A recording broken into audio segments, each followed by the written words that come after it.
లెఫ్ట్లోనా? Left పోండి.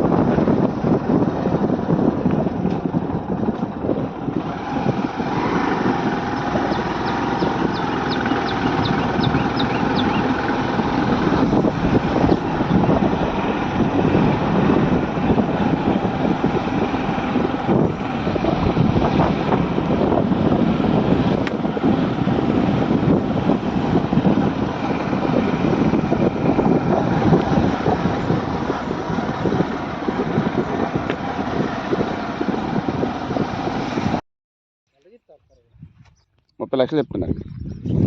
4 ఎకరాలండి ఇది. తిన్నకి సైడ్లో దారి ఉంది. 3 ఫేస్ కరెంటు మరియు ఇది ఒక బోర్ ఒకటి ఉందండి. ఇది ఎకరం ధర వచ్చేసరికి 30 లక్షల రూపాయలు చెప్తున్నారు. దీనికి మనకి రిజర్వేర్ తాలూకు కాలువ కూడా దీనికి వస్తుంది. ఇదిగోండి ట్రాన్స్ఫర్, దీనికి 3 ఫేస్ కరెంటు, రిజర్వేర్ కాలువ కూడా దీనికి వస్తుందండి.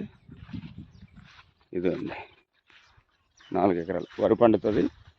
ఒక పంటకి రిజర్వేర్ కాలువ మరియు ఇంకొక పంటకి బోర్ నీరు మనకి ఎలా అయితే అలా వాడుకోవచ్చు. నీరు సమృద్ధిగా ఉంటుంది. సాయిల్ వచ్చేసరికి కూడా ఎర్ర సాయిల్, ఎర్రరాగడండి. ఇగో భూమి కూడా బాగుంటుంది మట్టి. వరి నాట్లు వేయడానికి, వరి నాట్లు వేయడానికి గాను ఇగో ఆకుమడి కూడా దున్నారు. 4 ఎకరాలు అంటే 30 లక్షలు చెప్తాను. కూర్చుంటే తగ్గే అవకాశం ఉంటుంది. ఇదిగోండి బియ్యం, అదిగోండి అలాగా ఆ తాడి చెట్ల వరకు ఉన్నాం. అదిగోండి తార్ రోడ్ నుంచి ఒక బాట మహా అయితే 200 మీటర్లు కూడా రాకపోవచ్చు. ఇది పెట్టండి. ఇక్కడ ఇలాగా ఒక 5 ఎకరాలు చేసుకోవచ్చండి. ఇది ఎకరం ధర వచ్చేసరికి 30 లక్షలు చెప్తున్నారు. సిట్టింగ్లో ఏమైనా తగ్గితే తగ్గి ఉండొచ్చు. మాట్లాడదాం దానికి కూడా.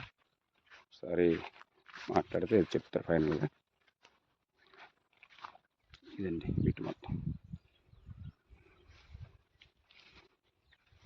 ఇది కనిపిస్తుందండి బోరు. ఇదిగోండి బోరు.